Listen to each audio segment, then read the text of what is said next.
again. You know, I've been posting the videos since we finished this book because I was pretty busy doing the schoolwork and so on. But they're pretty, like, all of them are pretty, like, they're kind of excuses, you know. I was not that busy, but I was busy to do this thing because, you know, it takes some time doing this, you know.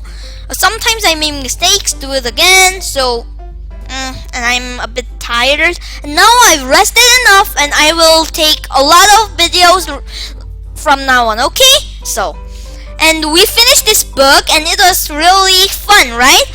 And I will, like, it says, like, it has a summary in this book of this book, so I will tell you in a second. And here it says action, thrills, laughs, and here says more action, more laughs, more fliporama. You know what is fliporama? I'm sorry, it's hard to pronounce. So this is the fliporama. Like, they saves each other. You remember this? I think you remember it, right? Like, they saves each other. They hit the robot with wood, and then robot got crushed. And in here, the summary says funny thing, I think. Oh no, not yet. In the third book, the summary says a funny thing, so you should be ready for it. But not yet, because this book is pretty long, you know? It's almost the same as this, but it's pretty long. It's long, so it will be more fun because there will be more fliporama, more laughs, more action. And I think I told you that these guys always say eat 'em up. And this guy is Captain Underpants, that you know. And maybe he will flush them with this. Cool, right? So, hello. Before you read this book, there are some things you should know. So Harold and I have created this informative template to fill you in on the details. Please don't let this comic fall into the wrong hands. Okay, so the top secret truth about Captain Underpants, who didn't know everything. So, once upon a time, there were two cool kids named George and Harold. We're cool, me too. They made their own comics about a superhero named Captain Underpants. Tra-la-la! Everybody thought their comics were funny. Ha ha ha! Except for their mean old principal, Mr. Corrupt. Blah blah blah. Oh, you remember him? But he becomes him, right? But I don't know. They said it's old, but I don't know why he don't have mustache, you know? And his nose look ridiculous. And he doesn't have nose. Funny. So, one time, Mr. Curb was being mean to George and Harold. Blah, blah, blah. So, they bought this 3D Hypona ring. Boom. They hypnotized Mr. Curb. I will obey. Then, they turned him into Captain Underpants. But Mr. Curb thought he was really Captain Underpants. He jumped out of the window to fight crime.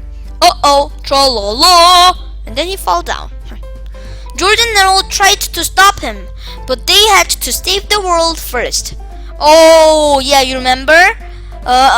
He shot underwear so that he's putting a can so that they can't see his thing.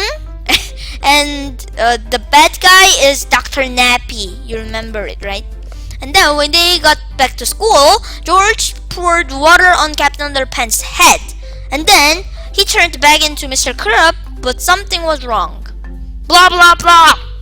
Because now, for some strange reason, every time Mr. Corrupt hears somebody snap their fingers, he turns back into Captain Underpants. Tra-la-la. So whatever you do, please don't snap your fingers around Mr. Corrupt. Please, please, please, don't snap those fingers. This has been a public service announcement from George and Harold, who still deny everything. The end. So that was the comic that they made, and let's see the other thing. So we will start. Chapter 1, George and Harold. This is George Beard and Harold Hutchins. George is the kid on the left with the tie and the flat top. Harold is the one on the right with the t-shirt and the bad haircut. Remember that now. So it says, Joe's Furniture, come in and see our pretty armchairs. So let's see what it changed to. Oh, it doesn't say right here. So depending on who you asked, you'd probably hear a lot of different things about George and Harold. Their teacher, Mrs. Ribble, might say that George and Harold were disruptive and behaviorally challenged. Their gym teacher, Mr. Miner, might add that they were in serious need of a major attitude adjustment. Their principal, Mr. Carab, would probably have a few more choice words to include, like sneaky and criminally mischievous, and I will get those boys if it's the last thing. Well, you get the idea. But if you ask their parents, they'd probably tell you that George and Harold were smart and sweet and very good-hearted, even if they were a bit silly at times. I'd have to agree with their parents. Yeah, they are, they're pretty smart. And let's see. Joe's Furniture, come and see our hairy armpits. What was it for list? So a pretty armchair, and they changed into hairy armpits. They're smart. They're smart at changing words. But even so, their silliness did get them into a lot of trouble sometimes. In fact, it once got them into so much trouble they accidentally almost destroyed the whole planet with an army of evil, vicious talking toilets. But before I can tell you that story, I have to tell you this story. So, Chapter 2, this story. Okay. One fine morning at Jerome Hortless Elementary School, George and Harold had just left their 4th grade remedial PE class when they saw a big sign in the hallway. It was an announcement for the 2nd annual Invention Convention. Okay, Invention Convention. So like they made the invention and it's some kind of like a competition, and it gives the prize. So George and Harold had fond memories of last year's Invention Convention, but this year's Invention Convention was a bit different. The first prize winner got to be principal for the day.